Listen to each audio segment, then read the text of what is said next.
Hey there, my name is Dr. Nought, and I am apparently new around here. This is Sorcery Part 2 from Steve Jackson, and as you can see, last time we left off at the docks, and I'm here. Well, I guess everybody has to do this at some point in their recording life. I did not click record. So, here, whoa. No, we're not going to rewind, but here's what we're going to do. We're going to click on me. There's a way to read everything prior, right?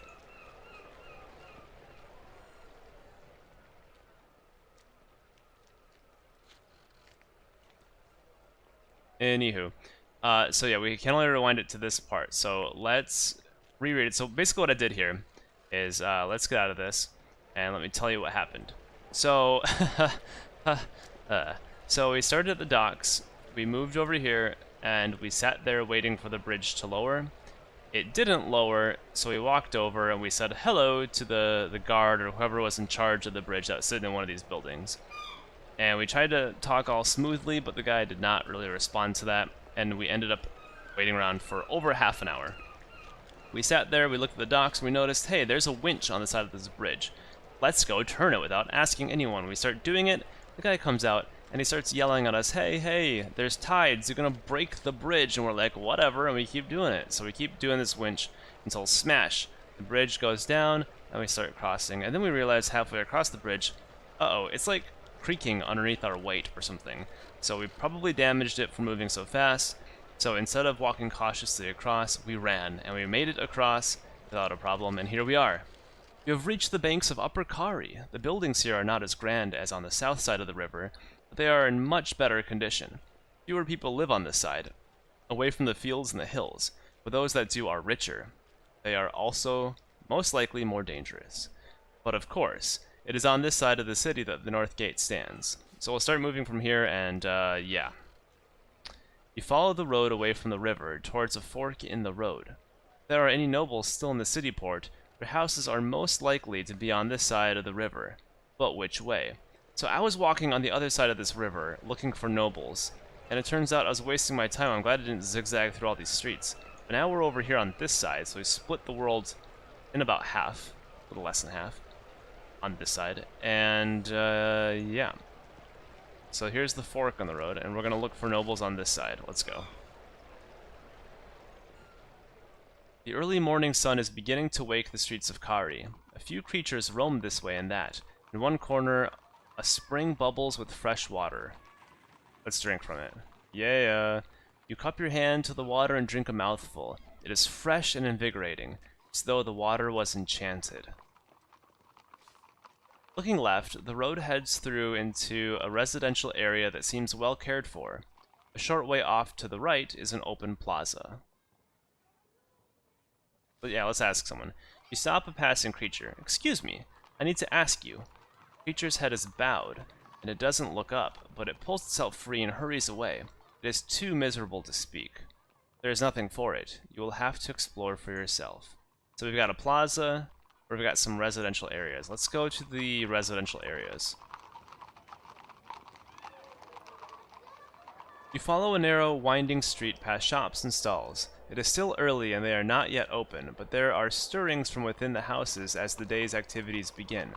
A face appears at one window and seems to watch you pass, although the creature's eyes are closed and you are not sure that it actually notices you. You wave to the creature, but it does not react. Its eyes are still closed.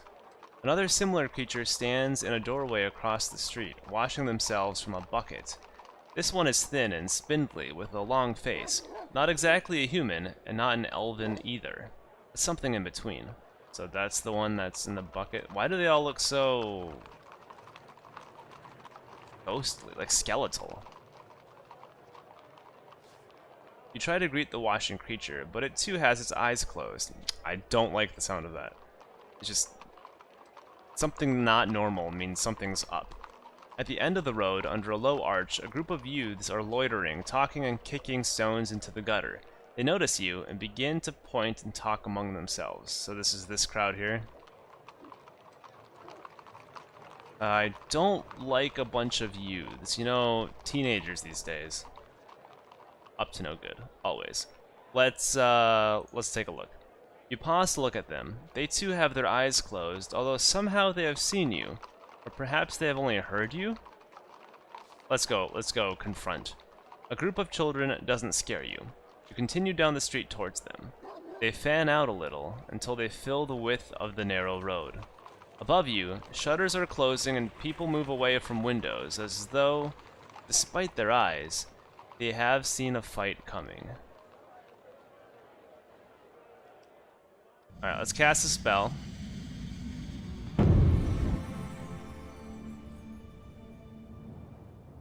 Let's see, we've got H-O-T.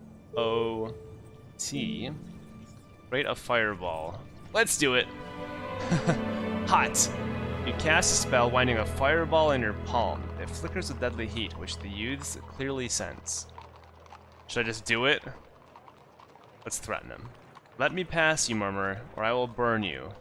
The youths begin to laugh. I think you may find that works the other way around. What do you mean? Let me show you, the youth replies. As he speaks, he opens his eyes, and a beam of red fire shoots out from under his eyelids, burning you badly. What? He snaps them shut, so they're like Cyclopses, like X-Men Cyclops. While his fellows surround you, your fireball fizzles away, uselessly, as your arms are pinned. Don't struggle, one whispers, or we'll look at you all over. Watch out. Don't look at me. Whoa. Okay, well, we're here now. You are marched away through the alleyways to a building surrounded by a high wall. It is a prison. You are dragged across the yard and into an underground corridor. The cell door is opened, and you are thrown inside, landing squarely on top of another creature. You run for the door, but can't make it before it is slammed shut and locked. Yes, classic. I see you've got your spirit, croaks the voice of the creature. It is an elven, like those you met in the Shamutanti Hills, but he seems worn out and exhausted. Who are you, you ask? My name on the outside hardly seems to matter, the elven replies with a smile. My name in here is number 6, and that'll be your name too, points a bony finger. It's written on the door, see? From the sounds coming through the halls, this is one of several cells, all side by side. You hear snores, shouts, and screams coming through the stonework. What is this place, you ask? This is the jail of the Red Eyes, the elven says. There's one outside, and he points at the guard, whose face, with eyes closed, fills the tiny porthole. He just stands there waiting to burn you. The cell is empty except for a bucket. Murmuring an apology, the elven uses it for what it is for. Okay. Why are you here? You know, the elven replies with a sigh of some passion, I've asked myself that every night since I was arrested, months ago, and I still can't figure it out. I didn't do anything to upset these people. My only idea is that the Red Eyes aren't happy unless they've got someone locked away. He smiles thinly. Maybe now you're here, they'll let me go. Or they'll let me go. Yes, the elven replies, laughing heartily. That would be a good joke on their part. You can see the creature's spirit has been quite broken. Wait, have a proper key? You dig through your pack for keys. You try the rusty key. It doesn't fit the lock. You have tried all your keys. You give up in despair. Well, that didn't take a long time. The elven sighs. A shame. You had raised my spirits. The smell from the bucket in the corner of the room is quite terrible, as I would imagine. Alright, let's get this one. You're an elven, you say. I've met your kind before. I have the freedom of your village in the hills. He shrugs. If you go back, they'll try to rob you, he says. That's not what they locked me up for. How can we escape, you ask? Escape? The elven laughs. If there was a way to escape, do you think I would be here? And do you think I haven't tried? I'm an elven. We're not known for sitting still. And it's true. Even as he talks to you, he's constantly fidgeting. You raise a prayer to the lion, and as you finish, there is a tiny click, the sound of a lock tumbler falling over. The elven's narrow eyes open wide as portholes. You wait until the guard outside has turned his back, then slide the door open. You will not be looking the other way for long. I'm not even going to pick up the bucket. I don't care if that's funny. You begin to draw your sword, but the sound of the blade in the sheath makes the guard react. He almost turns. You freeze immediately. The elven stiffens, his cool indifference shaken. This is your one chance, and he is afraid you will waste it. Fine. Moving silently, you pick up the bucket from the floor of the cell. The elven looks at you curiously, but says nothing. You raise the bucket nice and high, creeping forward on tiptoes, and at the last possible moment, you bring it quickly down over the guard's head. Unmentionable substances trickle down his face. For a moment, he cannot see. Drawing your sword, you slice quickly through his neck. The elven looks shocked, but only for a moment, then he nods seriously. When the others find him, be sure, they will come for us, unless we are gone. You nod. He is quite right. Time to run for it. Run away! You race up a set of stairs, heading towards a patch of sunlight, and emerge in an alleyway on the other side of the prison wall. The elven at your back. Alright, so the game basically forced me to put poo on that guy's head. But at least I got to kill him one way or another. You emerge onto a quiet side street and begin to weave and duck through the alleyways. The elven, weak from his long stay in the tiny cell, can barely keep pace with you, but is filled with such joy to be free that he laughs even as he trips and stumbles. Turn right or left? Let's go left. The first junction, you turn left. Do you know where you're going? Asks the elven, but there isn't time to reply. Let's turn left again. At the next junction, you go left.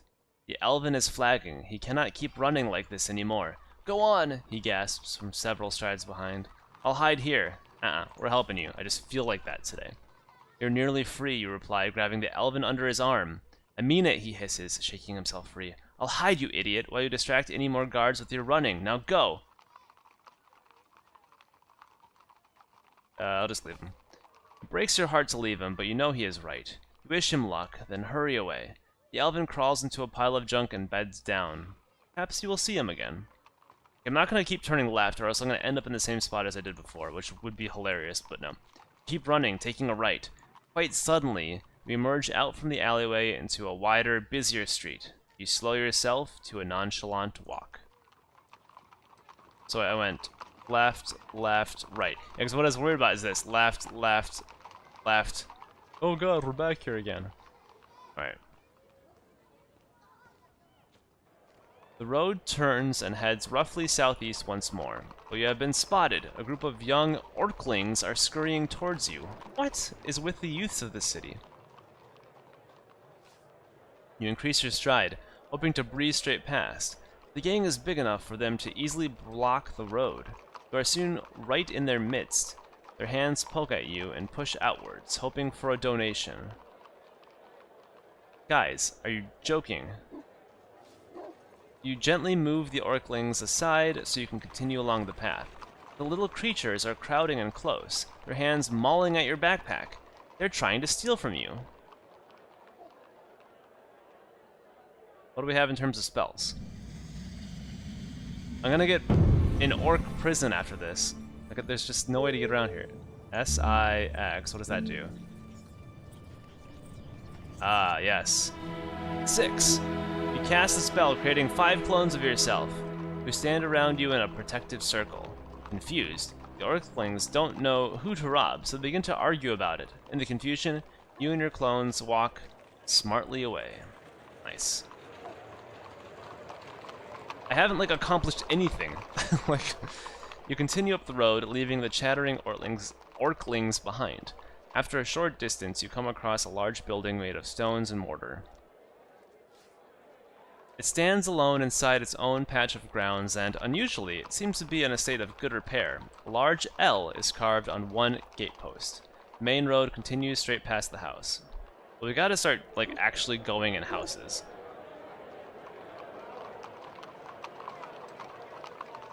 You enter the gate and follow the path to the front of the house, between tall, well-tended trees. This place seems quite lived in. Front door, or creep around the side. Let's just go up the front door. The door to the house is solid oak wood, decorated with elaborate carvings. In the middle is a great brass knocker. What could I cast? Let's just keep seeing what we can do. We've got I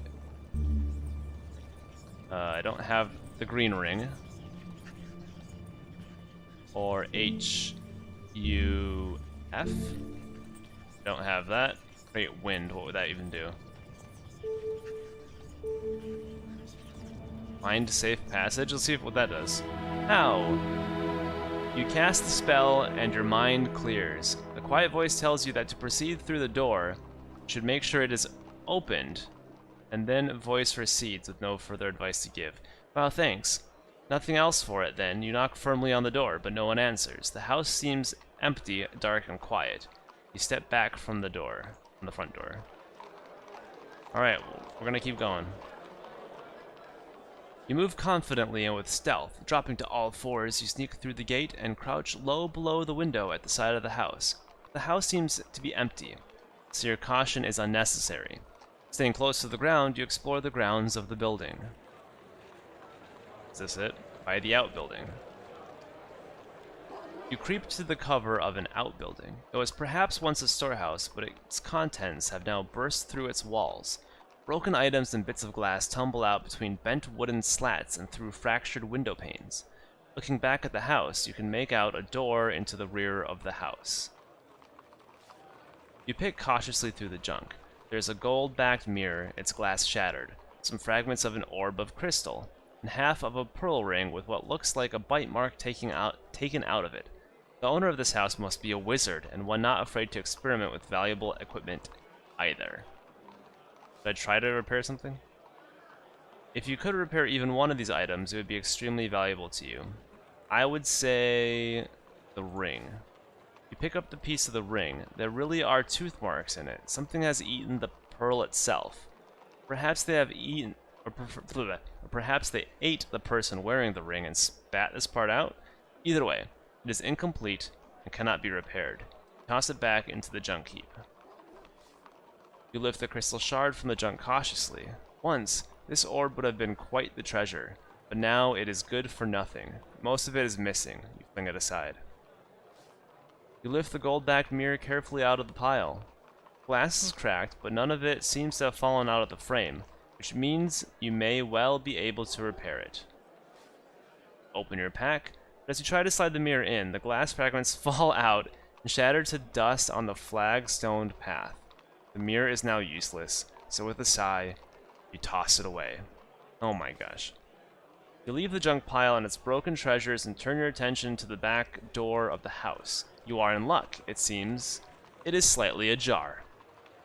Oh good. If there's a wizard here, we probably should be sneaking in, don't you think? Open the back door. It has been carelessly left unlocked. Go inside. Or is it a trap set for us? Because, you know, wizards. The inside of the house is well kept and clean. There are fresh flowers and vases, and the surfaces are dust-free. It is as though whoever lived here has just slipped out for a few minutes and will return at any moment, except for the paper strewn everywhere across the hallway. The floor is almost a foot deep in books, torn pages, and folders with charred edges. It is as though a lightning storm has passed through the study on the left. Another door lies opposite. By the smell of it, it is a kitchen. You browse through the papers. Some are complex and you cannot understand the words. Others are calculations. There are also maps and charts and plans of Kharé, hills, and the backlands to the north. Other documents look almost like charts for spellmaking, such as the chief mage used back in the outpost settlement to prepare your spellbook. Whoever lived here was clearly a scholar of some great wisdom, and most likely a wizard as well. Why are we saying that in past tense, as though they don't presently live here? Exploring doesn't seem like a good idea somehow. Yeah, you're telling me. But we're gonna do it anyway. You open the door to the study, pushing hard against a deeper pile of paper. This room looks like a tornado has traveled through it, and perhaps one has. In the very center of the room is a blackened circle burnt into the carpet. There's a smell of iron and ammonia in the air. It is hard to escape the sense that some great and terrible magic was performed here, not long ago. There is no sign of the magician who crafted such a powerful spell. On all fours, you dig through the pile of papers. Books torn up almanacs, historical files, and sheets of scrawl and scribble. There's nothing here with any meaning. On one sheet you find an intriguing series of symbols, looks like an N and a Q, and a series of other marks, written and then crossed out.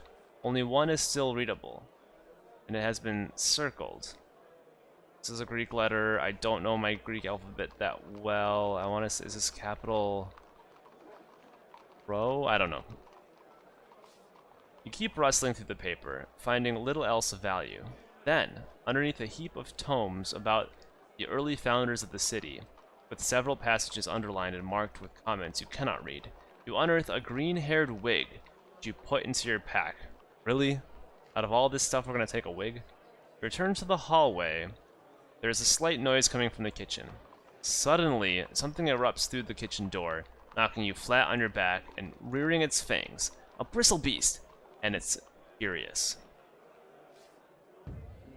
Oh, that's that little thing?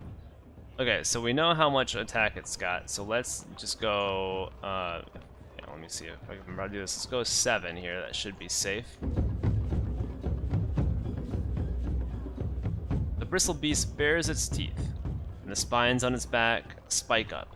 You swing your sword like an axe, hoping to prune the creature. The beast lashes out with its claws, but it cannot defend itself from your force. The bristle beast braces its back legs. I'm gonna go again. Why do I keep doing that? Let's go this way. I'm gonna go, let's go like 6.5. Nice. You batter at the bristle beast towards the kitchen wall, cutting it down as it swings its head, only to catch your blade more deeply. The beast hisses and rattles its spines, clearly weakening. Drops its head low. I think we can have enough here. We should have enough. There we go. You bast the bristle beast again, slicing into its scaly hide. The final swing, you bury your blade deep into the bristle beast. It twists on the metal, then curls up like an overheated beetle and dies. No stamina lost, flawless fighting.